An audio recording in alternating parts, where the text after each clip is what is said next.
അസ്സലാമു അലൈക്കും വറഹ്മത്തുള്ളാഹി വബറകാതുഹു. സുഹൃത്തുക്കളെ, കുടുംബാദികൾ, എന്തൊക്കെയുണ്ട്? ഞാനിപ്പോൾ ഉള്ളത് അജിയാദ് ബീർവാലി ലാസ്റ്റിൽ എൻഡിൽ ഈ ബിൽഡിങ്ങിൻ്റെ അടുത്താണ്. എടുത്തം വരെയാണ് ബിൽഡിങ്ങുകളുള്ളൂ.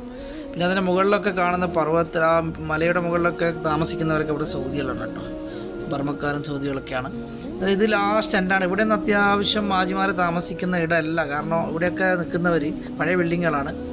അന്നേരം ഇവിടെ നിൽക്കുന്നവരൊക്കെ ഇവിടെ മക്കയിൽ ജോലി ചെയ്യുന്ന കുറച്ച് ആൾക്കാരൊക്കെ ഉണ്ട്. ഈ മെസ്സിൽ ഉംറക്കാർക്ക് ഭക്ഷണം കൊടുക്കുന്നവരും അങ്ങനെയൊക്കെയുള്ള ആൾക്കാരുണ്ട്. എന്നാൽ അവർക്കൊക്കെ അവരെ മുതലാളിമാർ റൂം ഇങ്ങനെയുള്ള ഇടങ്ങളിലൊക്കെ എടുത്തു കൊടുക്കുക. എന്നാൽ ഞാനിത് ഇങ്ങനെ ഇവിടുന്ന് കുറച്ചും കൂടി മുന്നോട്ട് പോകണം. നമ്മുടെ മലയാളി ഹാജിമാരൊക്കെ നിൽക്കുന്ന ഉംറക്ക് വരുന്നവരൊക്കെ നിൽക്കുന്ന ഒരു ഇടമൊക്കെ പകർത്താൻ വേണ്ടിയിട്ടാണ് ഇങ്ങനെ വന്നത് കേട്ടോ. ഈ ടണൽ കണ്ടോ, ഇവിടെ ടണലൊക്കെ കാണുന്നുണ്ടോ? ഈ പാലങ്ങളൊക്കെ ബിദാജിയിൽ നിന്ന് വരുന്ന റോഡും കാര്യങ്ങളൊക്കെയാണ്. ടണലിൻ്റെ ഉള്ളിൽ കയറിയിട്ട് നമുക്ക് മുന്നോട്ട് പോകുമ്പോൾ അത് ഞാൻ പറഞ്ഞുതരാം. ടണൽ കണ്ടോ, ഇതൊക്കെ മിസ്ഫല റോഡിലേക്ക് പോകുന്ന ടണലാണത്. അതിൻ്റെ അപ്പുറം തന്നെ റിയാബക്ഷ്, അജിയാദ് റിയാബക്ഷിലേക്ക് കയറുന്ന കുദായിലേക്കൊക്കെ പോകുന്ന ടണൽ തൊട്ടപ്പുറത്തുണ്ട്. കണ്ടോ, രണ്ടൊന്ന് ടണലുണ്ട് അവിടെ കാണുന്നുണ്ടോ? നമുക്ക് മലയാളി ഹാജിമാരൊക്കെ ഇവിടെ നിന്നാണ് തുടങ്ങുക. ഈ ബിൽഡിങ്ങിൻ്റെ അടുത്ത് നിന്നാണ് അങ്ങോട്ട് താഴെടുത്ത് തുടങ്ങുക കേട്ടോ. അതായത് നാട്ടിൽ നിന്നൊക്കെ വരുന്ന ഉംറക്കാരൊക്കെ നിൽക്കുന്ന ബിൽഡിങ്ങുകളാണ് ഇതൊക്കെ കേട്ടോ. അന്നേരം ഇവിടെ വന്നവർക്കൊക്കെ ഇത് കണ്ടാൽ മനസ്സിലാവും. അതുപോലെ തന്നെ ഇതേ ബസ്സുകളൊക്കെ നിർത്തിയിട്ടുണ്ടോ? അന്നേരം എയർപോർട്ടിൽ നിന്ന് വന്നിട്ട് ബസ്സുകൾ ഇവിടെ നിർത്തും. അവരെ സാധനങ്ങൾ ലഗേജൊക്കെ എടുത്തിട്ട് ഈ ഹോട്ടലുകളിലേക്ക് കയറും. പോകുന്നവരെ ഇവിടെ മക്കത്തിൽ നിന്ന് പോകുന്നവരെ ഈ ഹോട്ടലായിരിക്കും ഇവിടെ നടന്നിട്ട് അറമിലേക്ക് പോകണം. അങ്ങനെ പോകുന്ന വഴിയൊക്കെ ഞാൻ നിങ്ങൾക്കൊന്ന് പരിചയപ്പെടുത്തി തരാണ് കേട്ടോ.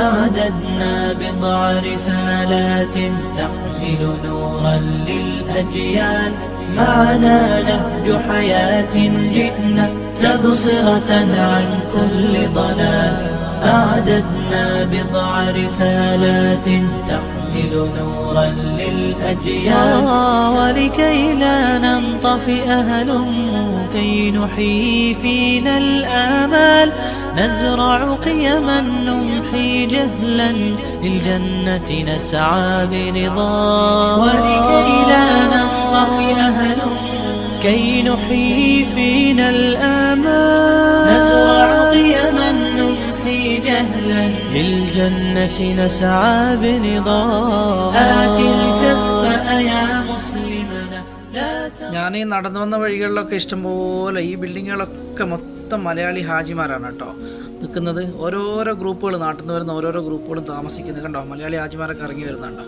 എന്നാൽ ഇവിടെ നിന്ന് ഒരു 10-12 മിനിറ്റ് മാക്സിമം. അറമിലേക്ക് 15 മിനിറ്റ്, പ്രായമുള്ളവർക്കാകുന്ന 15 മിനിറ്റ് വേണം. നമ്മൾക്കൊക്കെ കാണാൻ ഒരു 10 മിനിറ്റ് കൊണ്ട് പാസ് ചെയ്തെത്താം.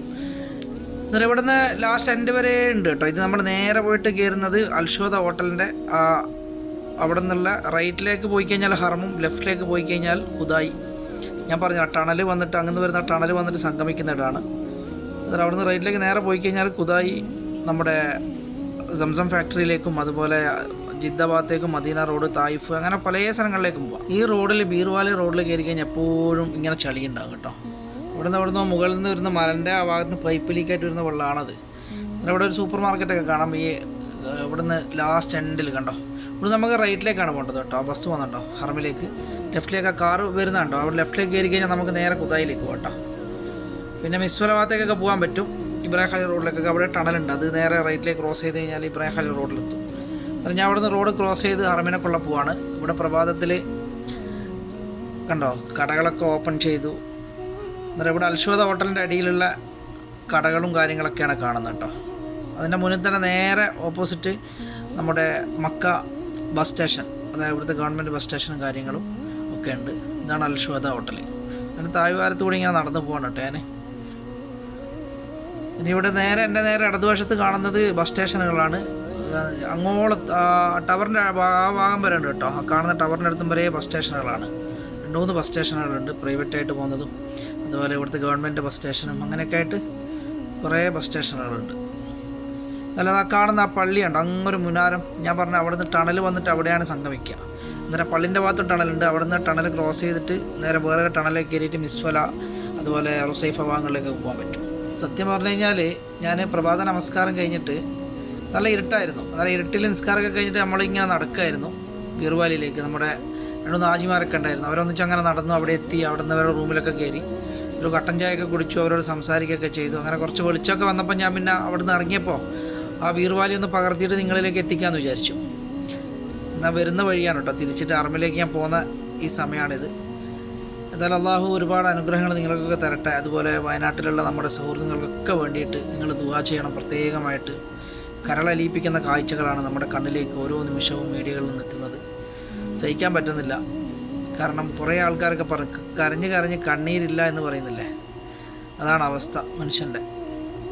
എന്നാൽ അള്ളാഹു നമുക്കൊക്കെ അങ്ങനെയുള്ള മുസീബത്തുകളിൽ നിന്ന് അള്ളാഹു നമ്മളെ തട്ടിമാറ്റി തരട്ടെ. ഞാനങ്ങനെ ഏതായാലും നടന്നിട്ട് ഇങ്ങെത്തി കേട്ടോ, പരിശുദ്ധമായ അറബിൻ്റെ ഭാഗത്തെത്തി. ഇത് ഇവിടുത്തെ ഒരു മദ്രസയാണ് കേട്ടോ. അൽഷുവത കഴിഞ്ഞ പാടുള്ളൊരു മദ്രസൻ്റെ ഭാഗമാണ് ഈ കാണുന്നത്. ഇതാണ് മദ്രസ കേട്ടോ. കുട്ടികൾ 7 മണിയാകുമ്പോൾ ഇവിടെ വരും. 6 ആകുമ്പോഴൊക്കെ ഇവിടെ എത്തും കുട്ടികൾ. അത് കഴിഞ്ഞാൽ പിന്നെ ഇവിടെ കാണുന്നത് നമ്മൾ ഇവിടെ ഹോട്ടലുകൾ, ഇതൊക്കെ നിങ്ങൾ നടന്നു പോകുന്ന വഴിയിലൊക്കെ നിങ്ങൾ കാണാറുണ്ട്. ഇവിടെ വന്നവർക്കൊക്കെ മനസ്സിലാവും.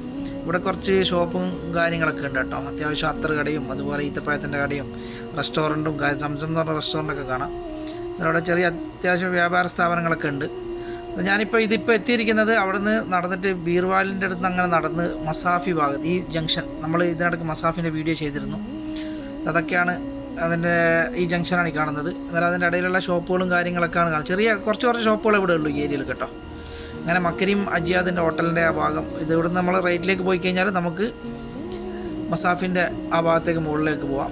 ഞാനിപ്പോൾ നേരെ പോകുന്നത് അറബിലേക്കാണ് കേട്ടോ. എന്നാൽ അറബിലെ കാഴ്ചകളൊക്കെ അറബിലെത്തിയിട്ട് ബാക്കി കാര്യങ്ങളൊക്കെ നമുക്ക് കാണാം. അതുവരെ ഇത് ഞാൻ വന്ന വഴിയാണ് ബസ് സ്റ്റേഷനും കാര്യങ്ങളൊക്കെ ഇവിടെയുള്ള. പ്രഭാതമായതുകൊണ്ട് വലിയ തിരക്കൊന്നുമില്ല. സമയമൊക്കെ കുറേ ആൾക്കാരൊക്കെ പ്രഭാത നമസ്കാരം കഴിഞ്ഞ് റൂമിലെത്തി ചായ കുടിക്കാനും അങ്ങനെയൊക്കെയുള്ള പരിപാടികളൊക്കെ ഉണ്ടാവുമല്ലോ. പിന്നെ ഉംറക്കൊക്കെ തയ്യാറായിട്ട് പിന്നെ സ്ഥലങ്ങൾ കാണാൻ പോകുന്നവരുണ്ടാവും, ഹാജിമാരിൽപ്പെട്ടവർ, അങ്ങനെ കുറേ ആൾക്കാരുണ്ട്. ഞാനിപ്പോൾ നടന്നു വന്ന സമയം എന്ന് വെച്ചാൽ ഒരു ഫ്രീ ടൈമാണ്. ഞാൻ അവിടെ നിന്ന് റോഡ് ക്രോസ് ചെയ്തു ഈ ഭാഗത്തോടെ ഇങ്ങനെ നടന്നു പോകണം കേട്ടോ.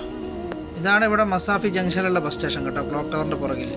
ഇവിടെ കുറേ പ്രാക്കളും അതുപോലെ കുറേ കച്ചവടക്കാരൊക്കെ ഈ ജംഗ്ഷനിലുണ്ടാവും. ഇവിടുന്ന് അങ്ങോളം ഹറമിൻ്റെ അടുത്തും വരെ ഉണ്ടാവും, സഫ ടവർ വരെ. എന്നാൽ ഇവിടെയൊക്കെ കാണാം കണ്ടോ, പ്രാക്കൾ ഇഷ്ടംപോലെ പ്രാക്കളും ബസ്സുകളും ഇതൊക്കെ ആയിട്ട് കുട്ടികളെ കളിയൊക്കെയാണ് ഇവിടെ പ്രഭാതത്തിൽ കൂടുതലുണ്ടാവുക. ഇത് മസാഫി ജംഗ്ഷനാണ് കേട്ടോ. ഞാൻ വന്ന വീടാണ് കേട്ടോ കാണുന്നത്. അങ്ങനെ ബിൽഡിംഗ് ഉണ്ടോ, ബീർവാലി, അവിടെയാണ് ബീർവാലി എന്ന് പറഞ്ഞാൽ. അവിടുന്ന് അടുത്ത വശത്തേക്ക് കയറണം ശോധ കഴിഞ്ഞിട്ട്. ഇത് മസാഫി. എന്നാൽ നമുക്ക് ഈ മസാഫി ജംഗ്ഷനിൽ ഇവിടെയൊക്കെ നിന്ന് കഴിഞ്ഞാൽ കണ്ടോ വണ്ടികളൊക്കെ ഇങ്ങനെ ടാക്സികളൊക്കെ ഇഷ്ടംപോലെ വന്ന് റൗണ്ട് ചെയ്ത് പോകുന്നുണ്ട്. ഇവിടെ യൂട്ടേൺ ചെയ്തിട്ട് ഈ ടണൽ കൂടി ഇവിടുന്ന് 2-3 റിയാൽ കൊടുത്ത് 5 റിയാൽ കൊടുത്ത് നമുക്ക് അവിടെ കൊണ്ട് ഇറക്കി തരും കേട്ടോ. ജബൽസൂർ പർവ്വതത്തിൻ്റെ അടുത്ത് മക്കരിം ഹോട്ടലും അജിയാദിൻ്റെ ഇടയിലുള്ള അജിയാദ് അറയാൻ ഹോട്ടലിൻ്റെ ഇടയിലുള്ള ആ ഭാഗം. എന്നാൽ ഇവിടെ കുറേ പ്രാക്കട കളിയും നമുക്കിവിടെ കുറേ കച്ചവടക്കാരും അതുപോലെ നമ്മുടെ നാട്ടുകാരൊക്കെ അറമെന്ന് വരുന്നതൊക്കെ ആയിട്ട് അറമ വരെയുള്ള ഒരു കാഴ്ച നമുക്ക് ഇവിടുന്ന് പകർത്തിയെടുക്കാം കേട്ടോ.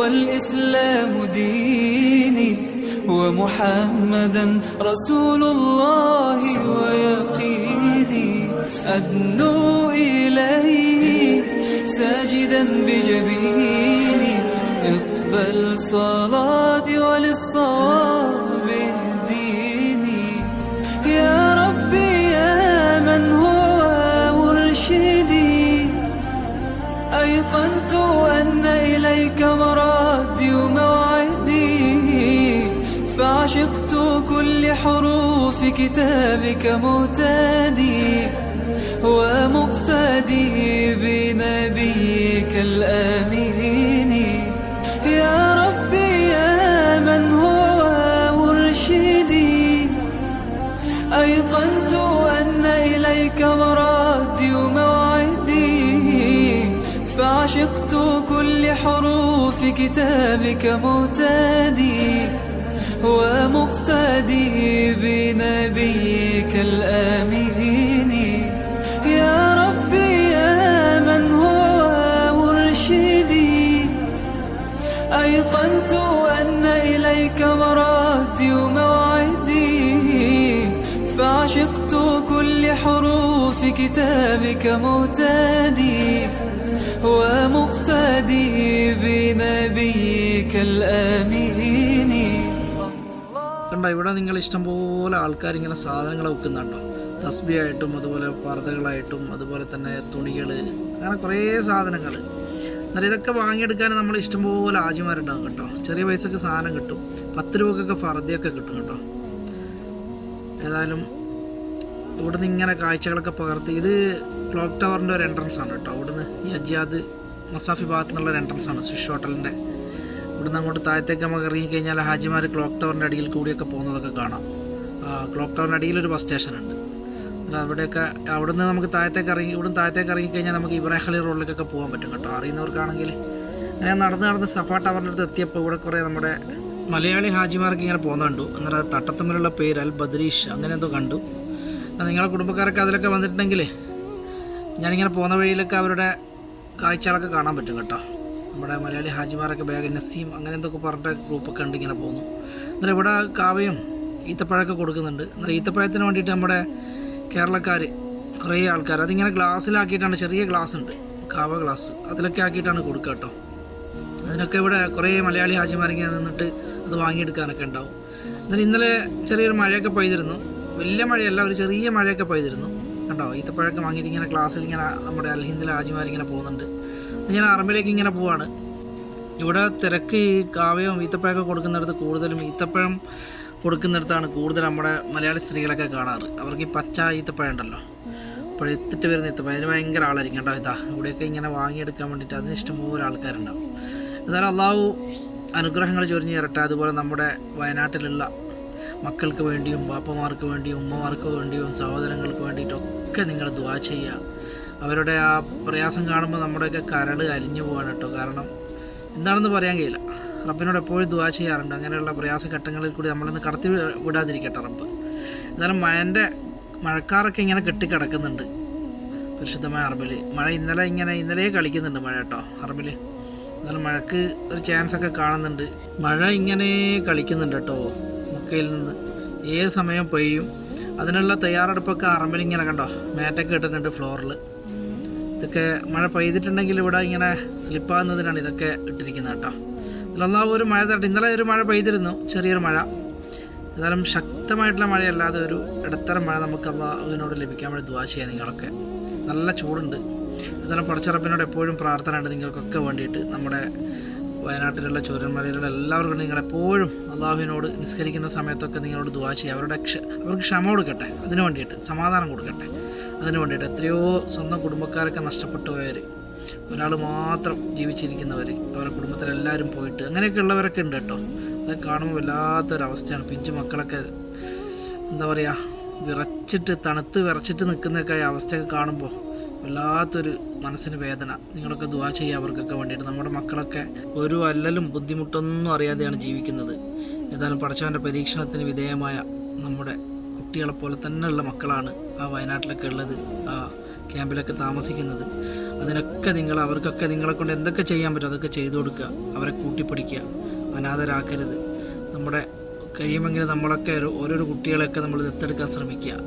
എന്നാൽ പടച്ചവൻ അതിനൊക്കെ നാളെ നിങ്ങൾക്ക് വലിയൊരു പ്രതിഫലം അല്ലാഹു തരും എന്നുള്ള പ്രതീക്ഷയുണ്ട്. ഏതായാലും നല്ലൊരു പ്രഭാതം എൻ്റെ കുടുംബങ്ങളിലൊക്കെ നേർന്നുകൊണ്ട് അസ്സലാമു അലൈക്കും വറഹ്മത്തുള്ളാഹി വബറകാതുഹു.